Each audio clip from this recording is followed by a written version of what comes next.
they never known before? You. A completely different image from what you ever imagined.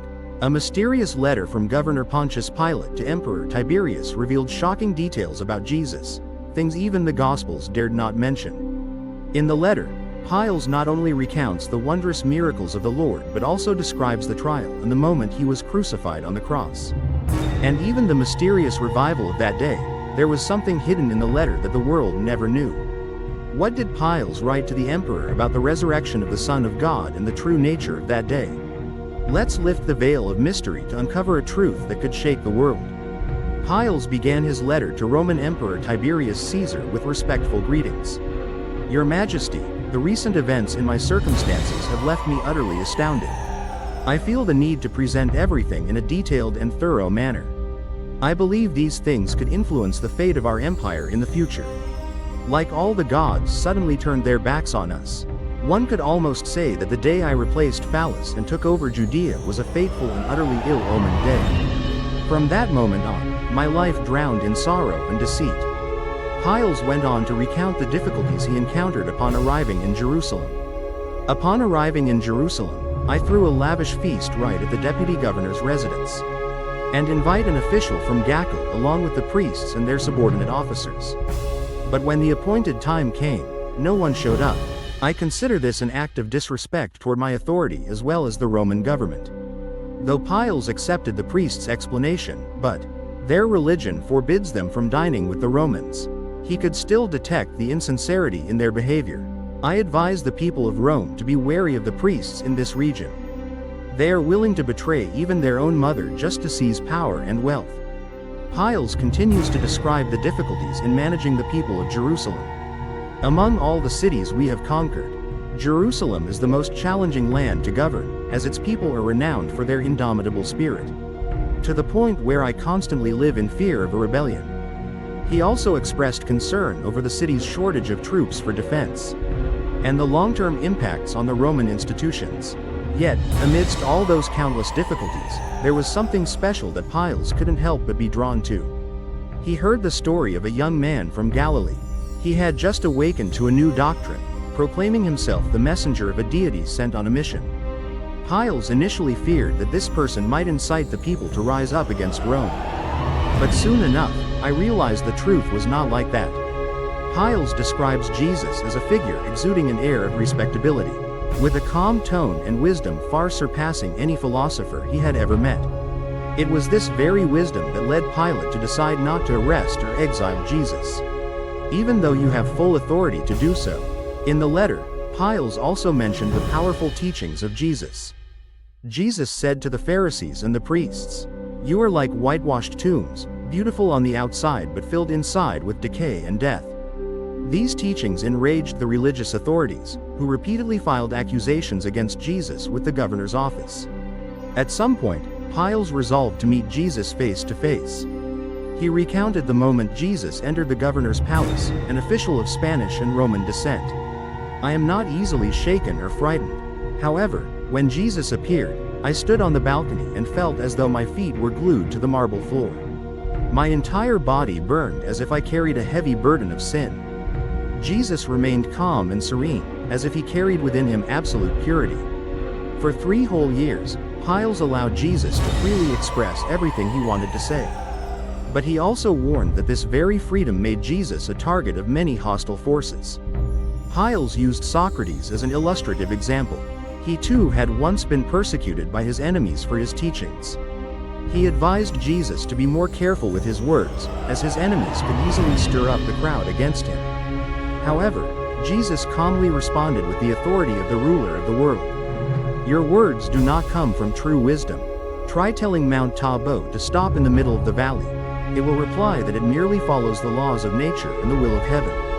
Only heaven knows where the water will flow. The truth is, before the siren flower blooms, the blood of the upright must be shed." Philip was moved by Jesus' answer, but he still reminded him to be cautious. "I value your wisdom above all those rebellious Pharisees.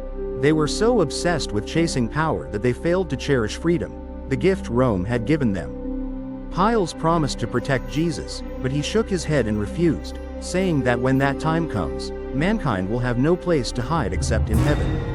Every time he met Jesus, Pilate felt uneasy and suffocated. Only when Jesus left did he breathe a sigh of relief. "Your presence is an unbearable burden to me." Nevertheless, Pilate understood that the Jews' hatred for Jesus had reached its peak. Especially, as the Passover festival approached, he feared riots would break out, so he requested reinforcements from Syria but was refused. In the midst of a crowded city yet surrounded by enemies, Pilate stood alone, left with no choice but to face the harsh truth. Jesus was arrested as the crowd roared, demanding his crucifixion. At this time, the three major sects within the Jewish community joined forces to oppose Jesus. The Herodians, Sadducees, Pharisees, and Pilate realized that this was not merely a religious issue, but also encompassed political discontent and schemes to seize power. When Jesus was arrested and brought before the high priest Caiaphas, his fate was sealed with a death sentence. Outwardly, Caiaphas appeared humble, but in truth, he was hiding sinister schemes. They brought Jesus before Governor Pilate to confirm the sentence and carry out the punishment. Pilate realized that Jesus was from Galilee and immediately thought that Herod was the one with the authority to judge this case. Therefore, he ordered that Jesus be brought before King Herod. With a feigned look of courtesy, Herod showed respect for Pilate as an envoy of Caesar. But in reality, he quickly sent Jesus back to Pilate, shifting all responsibility for judgment onto him. The escape situation became unprecedentedly tense as Pilate realized he was trapped. Amid political pressures and the fury of the crowd, the situation is growing increasingly tense, as the fortress of Pilate is gradually being surrounded by the rebels. And their numbers skyrocketed. The stream of people from the hills of Nazareth pouring into Jerusalem made it seem as if all of Judea had gathered in this one place. The crowd parted as a fortune teller, suddenly gifted with prophetic powers, knelt weeping at Pilate's feet and warned that, "Please be careful, do not harm this man, for he is a holy saint. Last night, I dreamed of him walking on water, gliding with the wind, commanding both the storm and the school of fish beneath the lake. Everyone follows his words. I even saw the mountain range by the Catherine's River turn the color of blood, the statues of Caesar shedding tears, and the morning sun looking like a weeping maiden. If you do not heed your lady's words, great calamity will surely befall you. Tremble at the curse of the Roman Senate, and dread the throne of Caesar." At this moment, the crowd outside grew even louder, with waves of cheers erupting as the Jesu gang reappeared before Pilate. He entered the grand hall, escorted by a troop of soldiers, then solemnly addressed the crowd. "What do you want? What crime has he committed?" He prophesied the fall of the temple, claiming to be the Son of God, the Messiah, the King of the Jews. Pilate immediately asserted that, under Roman law, these accusations lacked sufficient grounds to warrant the death penalty. "Crucify him! Crucify him!" Amid the chaos, only Jesu remained calm as if nothing was happening. After numerous unsuccessful attempts to shield him from the mob's fury, Pilate had no choice but to make the final decision. "I hope Jesu can be saved." He suggested releasing Jesu as part of the traditional pardon ceremony during Passover. Even so, the crowd insisted on executing him by crucifixion. Pilate tries to argue and remind them that their actions are violating the very laws they established. He explained that, according to Jewish law, no judge is permitted to sentence someone to death without having fasted for an entire day beforehand. The verdict must be approved by the Sardinians and bear the judge's signature to take effect. No one is executed immediately on the day of sentencing. He instructed everyone that when carrying out the sentence, someone must stand waiting in front of Duong Ki Court. And a horseman announces the crimes of the condemned, along with the names of the witnesses. At the same time, it is necessary to verify whether there are any witnesses who can provide testimony favorable to the defendant. The condemned person has the right to turn back a maximum of 3 times on the way to the execution ground to present new arguments in self-defense. Pilate has witnessed no shortage of riots and uprisings by the mob. But never had he witnessed such a terrifying outburst of rage as on that day. It seemed as though every sinful soul from hell had converged upon Jerusalem. The crowd wasn't just moving, it was being swept away, swirling violently in the savage whirlwind. From the Governor General's mansion to Mount Sion, waves of furious rage surged violently. Their shouts and cries echoed louder than any riot he had ever witnessed in Pannonia or even in the Forum. As dusk slowly fell, the chilly air evoked the feeling of a freezing winter afternoon. Pilate remembered the death of Julius Caesar, What a coincidence that it was also the Ides of March. As the leader of a rebellion, he stood in the corner of the basilica, silently witnessing the tragic scene as the innocent man from Nazareth was led away to his execution. The surroundings were eerily silent, sending a chill down the spine. Jerusalem seemed stripped of all its inhabitants, leaving only gloomy, desolate fields behind. Lead to the region of Samnium. The space was immersed in a somber and chilly atmosphere, Pile's soul seemingly merging with Kavari in indescribable joy. The company captain struggled to maintain order amid the chaos. He felt utterly alone, his chest weighed down by an indescribable emotion, for he now fully understood what was unfolding before his eyes. This is not only a human tragedy, but also a divine tragedy. The agonized cry from Kolotha echoed on the wind, like a harbinger of suffering unlike any humanity had ever known. The light gathered on the temple, then spread across the city, draping the scenery in a pitch-black veil. Strange signs appeared both in the heavens and on the earth. Could it be that the Creator is suffering? Or the universe is collapsing? Amidst numerous strange and terrifying phenomena, a violent earthquake devastated the lower Nile region in Egypt. Everyone felt bewildered and afraid. The old woman, a Jewish scholar from Antioch and a close friend of Jesus, was found dead after the earthquake. His death left many in shock, uncertain whether it was due to the overwhelming trauma or unbearable grief. Approaching the first watch of the night, a man in a raincoat emerged from the governor's residence and ambled down the street. To the east of Golota, although the sacrificial ceremony had ended, the crowd still refused to disperse. They returned home with heavy hearts, their souls shrouded in darkness from all they had seen and heard. The man noticed his group of cavalry soldiers quietly moving, looking very panicked. Lam Ma. The Jewish soldiers around him whispered things he couldn't comprehend, while others discussed the miracles often attributed to their gods in special moments. Occasionally, small groups of men and women would pause, gazing thoughtfully toward the Kanvari range, as if awaiting some omen from the mountains. Residence, his heart remained heavy as he climbed the stairs still speckled with Jesu. When he arrived, he saw an old man kneeling in prayer. Around him, the soldiers in coarse armor were weeping, while the other man knelt brokenly at his feet, sobbing. The sight weighed heavily on his heart, stirring endless waves of emotion within him. He wept with that person, his heart understanding that not only he, but many others in the crowd were also silently shedding tears. They, the traitors who demanded the crucifixion of Jesus, have now vanished like the cowards they were. He heard that some of them used vinegar as a mouthwash. The passage alludes to Jesus' words about the resurrection and the separation between the dead and the living. Father, who are you and what do you need? I am Joseph, from the land of Adimanti. When he came to ask for permission to bury Jesus of Nazareth, he immediately agreed and sent Melos with a detachment of soldiers to guard the body and prevent any desecration.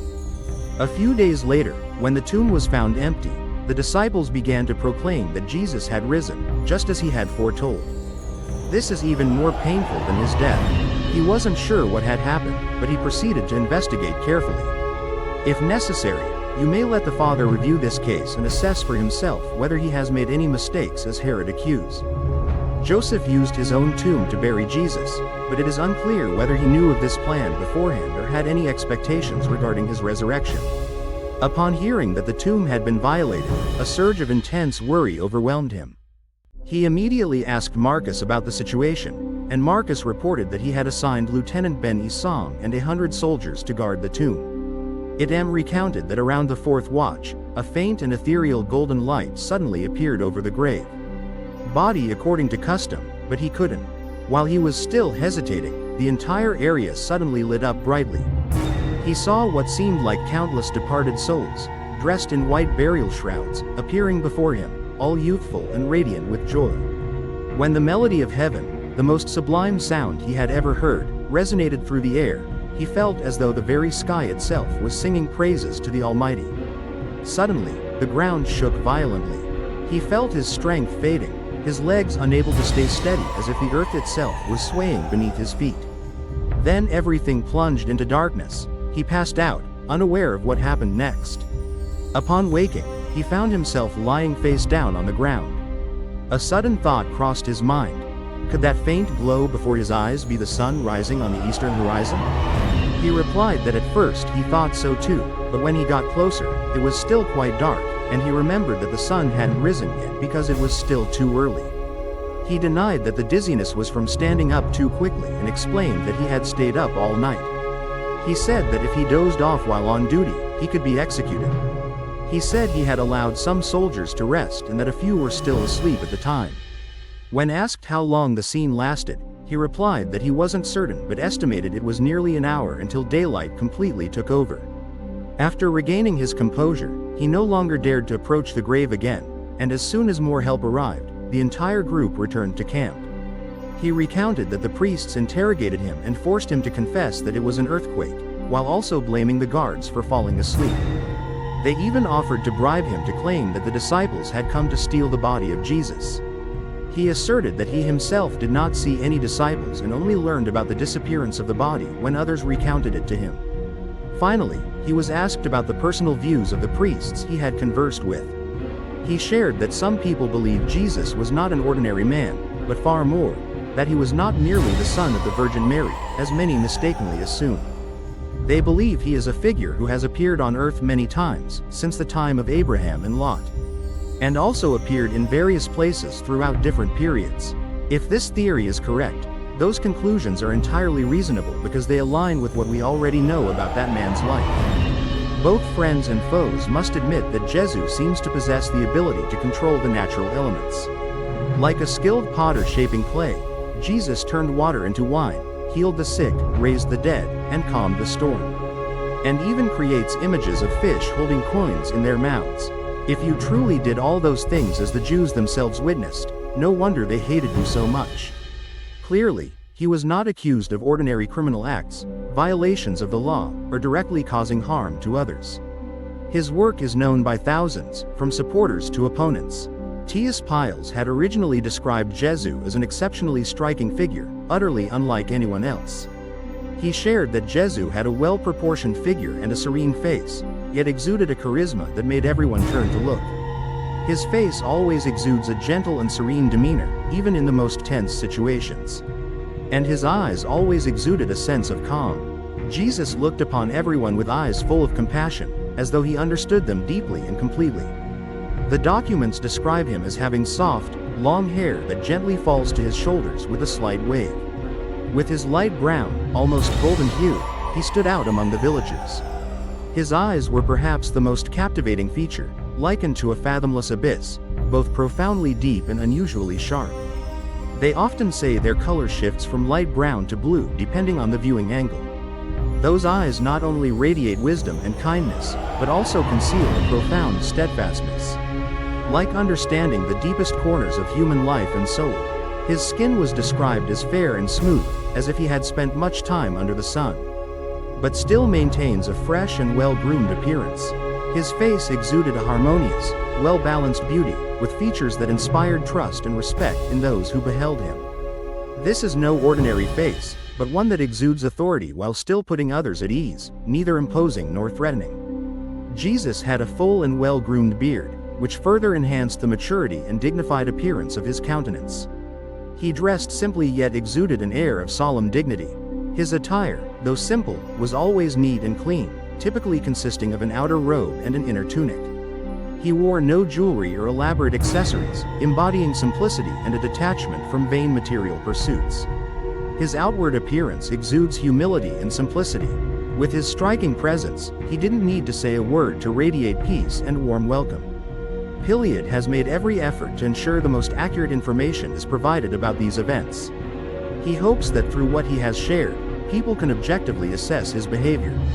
Amidst facing a wave of criticism surrounding this issue, with a loyal heart and deep respect, he vowed to serve with unwavering devotion.